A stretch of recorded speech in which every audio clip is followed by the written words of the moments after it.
हम लक्ष्मी चौधरी यहाँ सब गोटे के प्रणाम करे छी।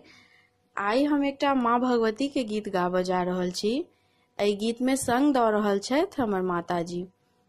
अपना तरफ से हम पूर्ण रूप से प्रयास करब जे अहाँ सब गोटे के गीत नीक लागे, और गीत नीक लागत ते गीत के अधिक से अधिक शेयर करब ताकि हम अधिक से अधिक प्रोत्साहित भ सकी और अहू से नीक नीक गीत जे छै से लऽ कऽ प्रस्तुत भ सकी। धन्यवाद।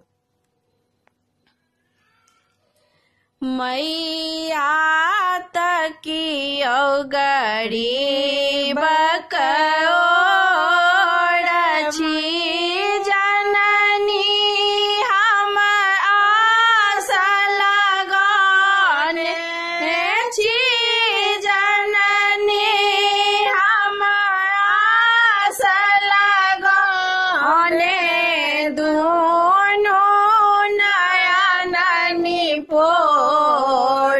मैया तकियो गरीब कओड़, मैया तकियो गरीब कओड़, द्वार पएलौं बनी कऽ आयाची, माँ मोहे शरण में राखी, द्वार पएलौं बनी कऽ आयाची, माँ मोहे शरण में राखी, चरण समाहे दूर जो करबै, चरण समाहे दूर जे करबै, राहत माँ कतय भिखारी।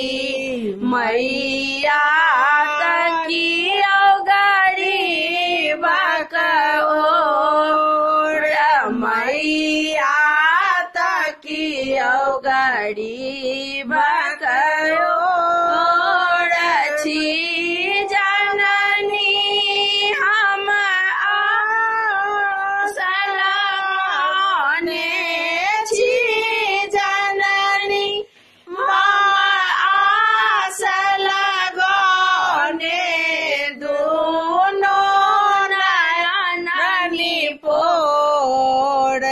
मैया तकियो गरीब कओड़, मैया तकियो गरीब कओड़, नित जननी हम बाट निहारै, तकलौं नीमक बारी, नित जननी हम बाट निहारी, तकलौं नीमक बारी, अड़हुल सँ माल बनेलौं, अड़हुल सँ माल बनेलौं,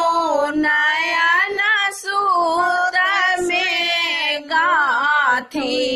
मैया तकियो गरीब कओड़, मैया तकियो गरीब कओड़ छी, जननी हम आस लगौने छी, जननी हम आस लगौने दोनों नयन निपोर। मैया तकियो गरीब कओड़, मैया तकियो गरीब कओड़।